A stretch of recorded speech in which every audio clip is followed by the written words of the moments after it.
Bacaan liturgi, Minggu 20 November 2022. Bacaan pertama, 2 Samuel 5, 1-3. Mazmur tanggapan, Mazmur 122, 1-2, 4-5. Bacaan kedua, Kolose 1, 12-20. Bait pengantar bacaan, Markus 11, 9-10. Bacaan Injil, Lukas 23, 35-42. Renungan Injil. Bacaan pertama. Sekali peristiwa, datanglah segala suku Israel kepada Daud di Hebron dan berkata, "Ketahuilah, kami ini darah dagingmu. Telah lama, ketika Saul memerintah atas kami, engkaulah yang memimpin segala gerakan orang Israel. Dan Tuhan telah berfirman kepadamu, engkaulah yang harus menggembalakan umatku Israel, dan engkaulah yang menjadi raja atas Israel." Maka, datanglah semua tua-tua Israel menghadap raja di Hebron. Lalu, Raja Daud mengadakan perjanjian dengan mereka di Hebron di hadapan Tuhan. Kemudian mereka mengurapi Daud menjadi raja atas Israel.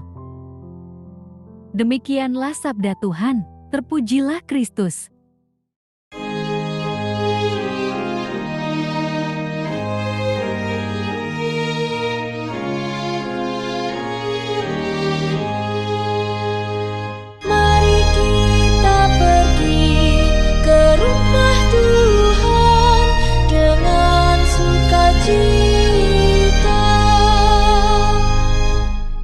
Aku bersukacita ketika orang berkata kepadaku,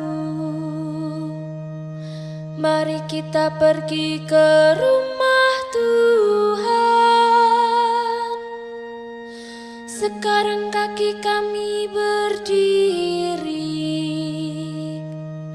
di pintu gerbangmu, hai Yerusalem.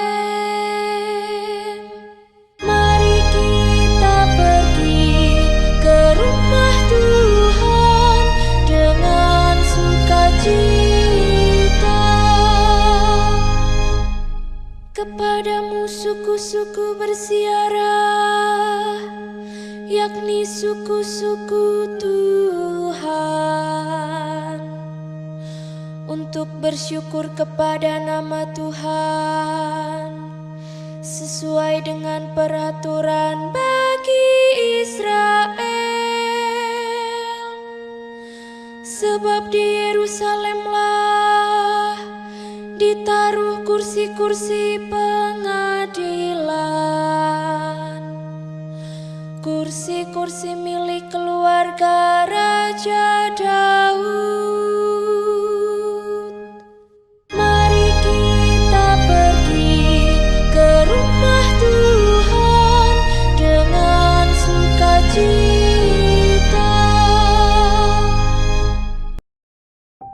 Bacaan kedua.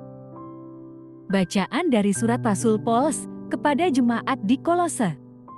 Saudara-saudara, semoga kamu mengucap syukur dengan sukacita kepada Bapa yang melayakkan kamu untuk mendapat bagian dalam apa yang ditentukan untuk orang-orang kudus di dalam kerajaan terang. Ia telah melepaskan kita dari kuasa kegelapan dan memindahkan kita ke dalam kerajaan Anak-Nya yang kekasih. Di dalam Dia kita memiliki penebusan kita, yaitu pengampunan dosa. Ia adalah gambar Allah yang tidak kelihatan, yang sulung, lebih utama dari segala yang diciptakan. Karena di dalam Dialah telah diciptakan segala sesuatu yang ada di sorga dan yang ada di bumi, yang kelihatan dan yang tidak kelihatan, baik singgasana maupun kerajaan, baik pemerintah maupun penguasa. Segala sesuatu diciptakan oleh Dia dan untuk Dia. Ia ada terlebih dahulu dari segala sesuatu, dan segala sesuatu ada di dalam Dia.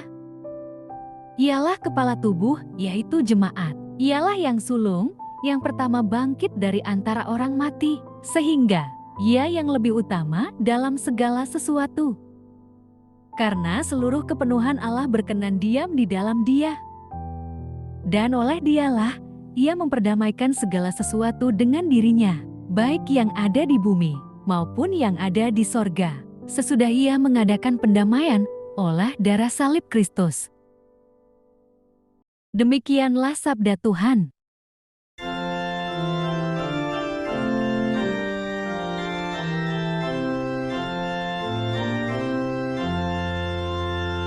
Haleluya, haleluya, haleluya.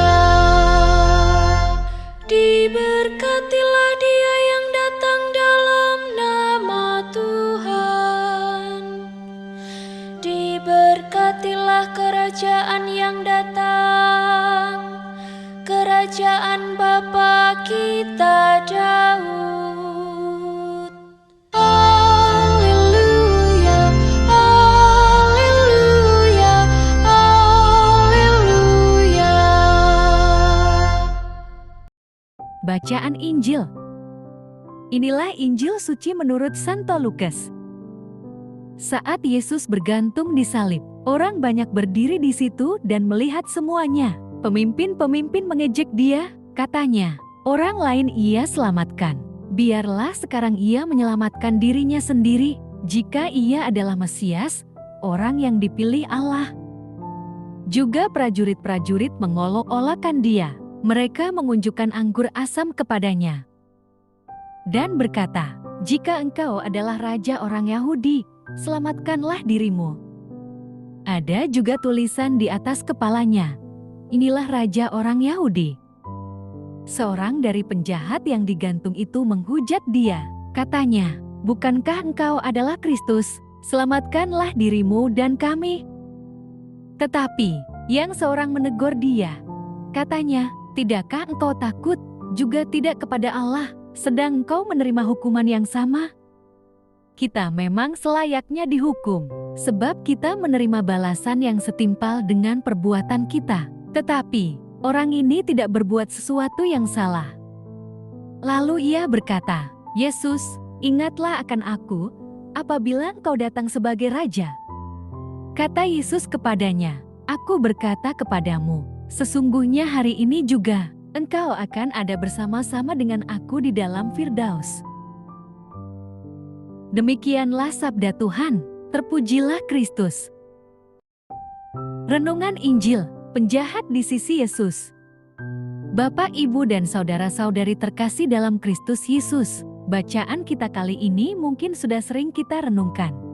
Kisah tentang penyaliban Yesus yang begitu menyayat hati, namun sekaligus menginspirasi.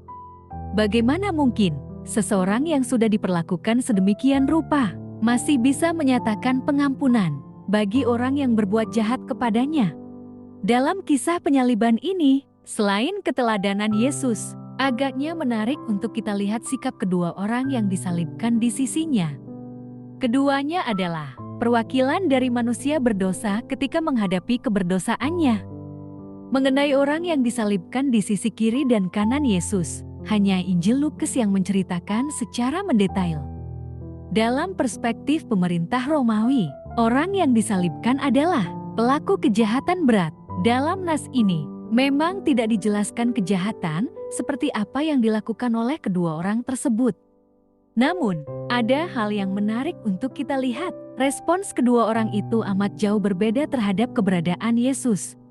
Penjahat yang satu menghujat Yesus dan menantangnya untuk menunjukkan kuasanya. Sementara yang di sisi lain justru menegur rekannya yang menghujat itu. Ia mengatakan kepada rekannya itu bahwa mereka memang layak untuk dihukum. Akan tetapi, Yesus sama sekali tidak bersalah sehingga tidak layak disalibkan.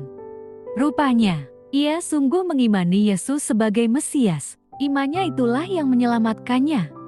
Pada saat ini, mungkin kita sedang tersalib karena keberdosaan kita. Namun, seringkali bukannya bertobat, kita justru semakin sombong. Kita merasa baik-baik saja, bahkan nyaman dengan situasi itu. Kalau hal seperti ini yang sedang terjadi, sesungguhnya kita memilih untuk menjadi penjahat yang menghujat Yesus. Jika kita sadar sebagai makhluk yang berdosa, maka datanglah kepadanya dan menghadap kaki salibnya. Akui kuasanya dengan bertobat. seperti salah satu penjahat yang sadar akan keberadaan dirinya dan Yesus yang menyelamatkan.